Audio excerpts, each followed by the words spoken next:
Apa yang harus dilakukan jika tahu teman-teman kerja korupsi bersama? Wah, ini menarik juga ya. Kalau Anda ada dalam satu lingkungan kerja di mana teman-teman Anda semuanya korupsi dan melakukan hal-hal yang tidak benar sesuai dengan kebenaran firman Tuhan, yang pertama tentunya saja jangan ikut-ikut gitu ya.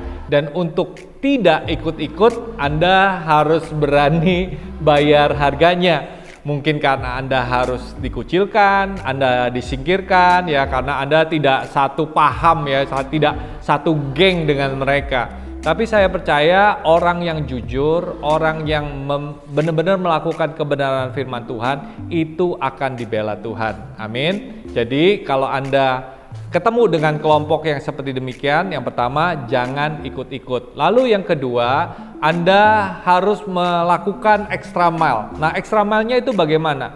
Membantu perusahaan Anda atau bos Anda itu mendesain sebuah sistem kerja yang lebih baik.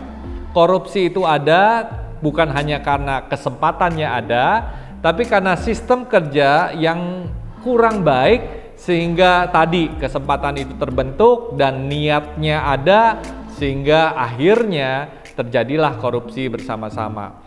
Nah, mainkan peranan Anda. Mungkin Anda nggak harus langsung datang ke bos Anda lalu berkata ini korupsi gitu ya. Itu mungkin kurang bijaksana. Tapi menurut saya hal yang paling baik yang bisa Anda lakukan adalah datang ke bos Anda atau ke supervisor Anda dan berkata, ini ada kebocoran di sini. Ini ada kemungkinan hal-hal yang bisa ditingkatkan supaya sistem pengawasan check and balance jadi lebih baik, dan bantulah bos Anda, supervisor Anda, perusahaan Anda untuk bisa mendesain yang lebih baik sehingga perusahaan Anda itu menjadi lebih excellent, lebih unggul. Dan juga jangan lupa selain sistemnya, sistem kerjanya jangan bocor-bocor. Yang perlu ditingkatkan juga adalah sistem rewardnya. Kalau orang yang sudah bekerja, Anda bisa menyuarakan supaya jangan korupsi, supaya jangan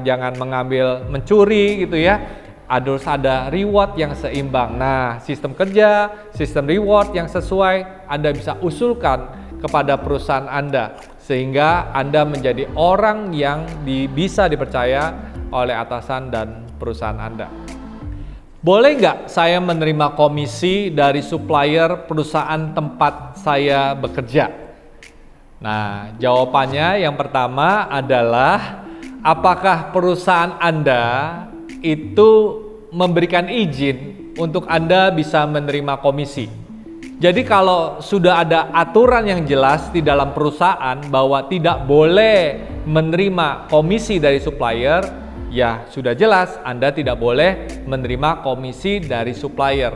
Jika aturannya tidak jelas, Anda bisa bertanya. Intinya, jika Anda ingin menerima komisi dari supplier, itu tidak boleh sembunyi-sembunyi, tidak diketahui oleh atasan Anda atau supervisor Anda. Jadi kalau Anda mau menerima, orang yang ada di atas Anda itu juga Anda harus berikan laporan bahwa ini ada komisi yang diberikan oleh supplier.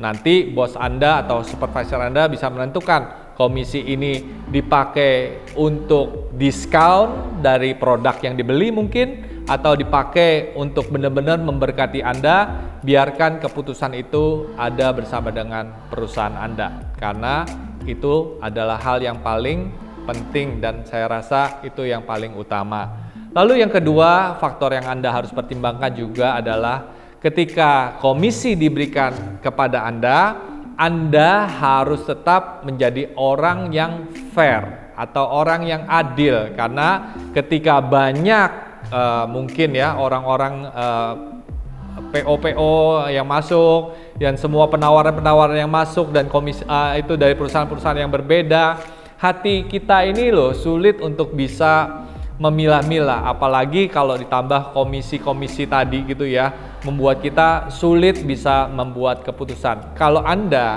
orang yang tidak bisa fair, tidak bisa adil, lebih baik komisi itu ditolak jauh-jauh sehingga Anda bisa membuat perusahaan Anda beruntung dan juga supplier Anda beruntung ya. Jadi saya percaya itu harus kita lakukan bersama-sama. Hati kita ini sulit loh memilah-milah ya, sulit memilih-milih. Jadi pastikan Anda tidak tergoda, Anda bisa memberikan yang terbaik, bukan hanya untuk diri Anda, tapi untuk perusahaan Anda dan juga khususnya untuk supplier yang berbaik hati mungkin ingin memberikan komisi buat Anda.